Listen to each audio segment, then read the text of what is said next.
जय श्री राधे। अहंकार करने से इंसान की प्रतिष्ठा, वंश एवं वैभव तीनों समाप्त हो जाते हैं। जिस मनुष्य के मन में अहंकार का वास होता है, उस मनुष्य के जीवन में उसकी प्रतिष्ठा, उसका वंश, उसका वैभव तीनों समाप्त होते चले जाते हैं। अहंकार मत करना, किसी को कुछ भी देकर, क्या पता तू दे रहा है या पिछले जन्म का कर्ज चुका रहा है।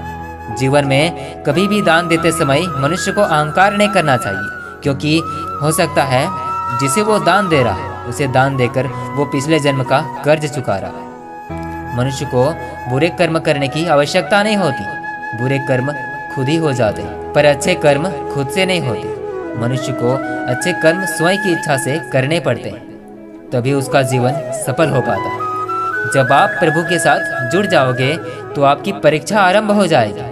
कुछ लोग इसे दुख समझते हैं तो कुछ लोग इसे प्रभु की कृपा।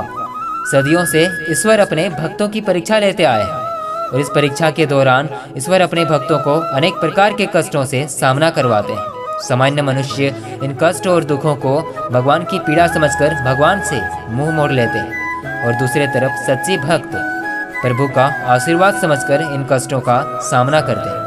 मनुष्य के जीवन की परिस्थिति चाहे जैसी भी हो, उसे हर परिस्थिति में अपने परिवार के साथ रहना चाहिए। अगर उसके जीवन में सुख हो तो परिवार के साथ सुख और भी बढ़ जाएगा, और उसके जीवन में अगर दुख हो तो उसके परिवार के साथ वह दुख कम हो जाएगा।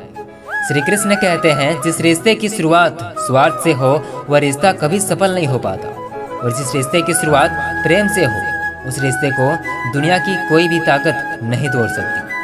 फल की अभिलाषा छोड़कर कर्म करने वाला पुरुष ही अपने जीवन को सफल बनाता है। जिस मनुष्य का अटूट विश्वास अपने कर्मों पर होता है, और जो मनुष्य अपने कर्मों पर सदा अडिग रहता है, वही मनुष्य जीवन में सफल हो पाता है। जो मनुष्य सिर्फ फल की चिंता करता है और कर्म नहीं करता, उसे जीवन में सिर्फ असफलता ही प्राप्त होती है। अगर मनुष्य शिक्षा प्राप्त करने से पहले अच्छे संस्कार प्राप्त करे, व्यापार करने से पहले अच्छा व्यवहार सीखे, और ईश्वर को पहचानने से पहले अपने माता पिता को पहचान ले, तो उस मनुष्य के जीवन में कभी कोई कठिनाइयाँ नहीं आती।